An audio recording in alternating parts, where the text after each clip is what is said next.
Civil सेवा परीक्षा की तैयारी कर रहे मेरे सभी प्यारे नौजवान साथियों, नमस्कार। दोस्तों, सिविल सर्विसेज मेंस के रिजल्ट आ गए हैं, कल घोषित हो गए हैं। तो सबसे पहले तो मैं जितने भी सफल कैंडिडेट हैं उन सब के प्रति AFEIS की ओर से, मैडम डॉक्टर प्रीति अग्रवाल की ओर से और अपनी ओर से बहुत बहुत और बहुत बधाई प्रेषित करता हूं, और साथ ही शुभकामनाएं भी ईश्वर से प्रार्थना के साथ कि हे ईश्वर, उन्हें शक्ति दे, आत्मविश्वास दे, स्पष्ट दृष्टि दे, ताकि वे अपने उद्देश्य में पूर्णतः सफल हो जाएं। लेकिन उनके लिए भी जो किसी वजह से सफल नहीं हो पाए, उनसे मैं एक बात कहना चाहूँगा कि ये जो परीक्षा है, ये प्रतियोगिता की परीक्षा है, ये मैच है। इसमें एक को हारना ही हारना है।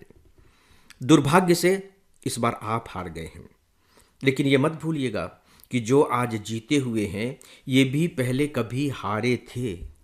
इसका मतलब है कि आज जो जीत गए हैं, जो जीत का जश्न मना रहे हैं, वे भी कभी हार के दुख में डूबे हुए थे, निराशा में खोए हुए थे। आपके साथ भी वो दिन आएगा जब आप भी जीत का जश्न मनाएंगे। इसीलिए थोड़ा सा दुख होता है, निराशा भी होती है, क्योंकि हम उम्मीद करते रहते हैं कि शायद हमारा भी हो जाएगा। लेकिन कोई बात नहीं। देखिए, जब आप किसी बड़े काम के लिए निकलते हैं तो असफलता की जो आशंकाएं हैं वो सबसे ज़्यादा रहती हैं।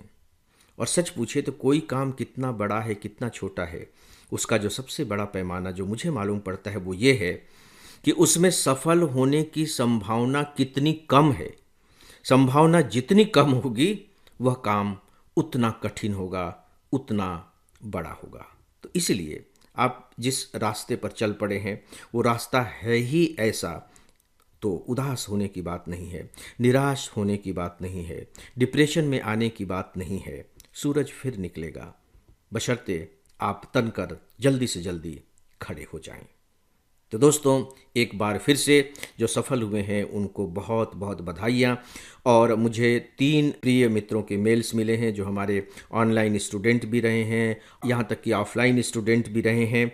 उन तीनों को भी बहुत बहुत बधाई। और इन 3 दोस्तों के नाम हैं अमन, दूसरे हैं राकेश गौर प्रयागराज से, और तीसरे हैं रविराज। तो अमन, राकेश और रवि, आप तीनों को मैं एकेडमी की ओर से, मैडम डॉक्टर प्रीति अग्रवाल की ओर से और अपनी ओर से बहुत बहुत बधाइयाँ देता हूँ, और साथ ही पूरी तरह से सफल हो जाने के लिए शुभकामनाएं भी।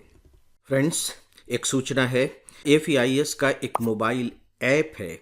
इस पर आपको IAS की तैयारी के लिए रोजाना 10 न्यूज़पेपर्स के चुने हुए एडिटोरियल कमेंट्स और आर्टिकल्स पढ़ने को मिलेंगे। आप इस पर करेंट अफेयर्स पर बेस्ड मेरा डेली ऑडियो लेक्चर भी सुन सकेंगे, और इसके अलावा आपको और भी बहुत कुछ मिलेगा, वह भी सब कुछ फ्री। तो आप बिना देरी किए इस ऐप को एंड्रॉयड या अपने एप्पल डिवाइस पर इंस्टॉल कर लें। दोस्तों, मुझे लगा क्योंकि सिविल सर्विस मेंस के रिजल्ट आए हैं तो आज मुझे थोड़ा सा इंटरव्यू के बारे में बात कर लेना चाहिए। इंटरव्यू के बारे में, अगर आप मेरे डेली ऑडियो लेक्चर के नियमित श्रोता हैं तो आपने महसूस किया होगा कि मैं केवल प्रीलिम्स की बात नहीं करता हूं। कभी मैं केवल प्रीलिम्स की बात नहीं करता। मेरे हर लेक्चर में कमोवेश आप पाएंगे कि मैं उस टॉपिक के बारे में बताता हूं कि यह प्रीलिम्स के लिए इम्पॉर्टेंट है या ये मेंस के लिए इम्पॉर्टेंट है या दोनों के लिए इम्पॉर्टेंट है। और अगर दोनों के लिए इम्पॉर्टेंट है तो उसमें से कौन कौन से तथ्य प्रीलिम्स के लिए ज़्यादा इम्पॉर्टेंट है और कौन सा तथ्य मेंस के लिए। मैं हमेशा एक जो कंप्लीट प्रिपरेशन होता है, जो होलिस्टिक अप्रोच होती है, उसे लेकर चलता हूँ। और मैं ये जानते हुए भी उसे लेकर के चलता हूँ कि मेरी बातें लोगों की समझ में नहीं आती हैं या वे इसको पचा नहीं पाते, क्योंकि ज़्यादातर जो स्टूडेंट होते हैं उनकी धारणा यही है कि हम पहले प्री क्वालिफाई कर लें फिर मेंस देखेंगे। और ठीक इसी तरह से जब वो मेंस में पहुंच जाते हैं तब उनकी धारणा रहती है कि मेंस क्वालिफाई कर लें तब हम इंटरव्यू के बारे में सोचेंगे। दोस्तों, एक बात आप गांठ बांध लीजिए कि आप प्री की तैयारी हो सकता है कि कुछ महीनों में कर लें, कमरे में बंद होकर, हो सकता है। मेंस के साथ भी इस तरीके का हो सकता है। लेकिन याद रखिएगा, इंटरव्यू के साथ ऐसा नहीं हो सकता, बिल्कुल भी नहीं हो सकता। जैसे मान लीजिए अंडरग्राउंड वाटर, अंडरग्राउंड वाटर को क्या आप एक दिन में सहेज सकते हैं? नहीं सहेज सकते। पृथ्वी का जो ऊपर का भाग है वो एक दिन की बारिश से नमी युक्त हो सकता है, वो गीला हो सकता है, लेकिन वो पानी अंदर नहीं जा सकता, वो अंडरग्राउंड वाटर में कन्वर्ट नहीं हो सकता। पानी अंदर तक पहुँचे, इसके लिए दो बातों की ज़रूरत होती है।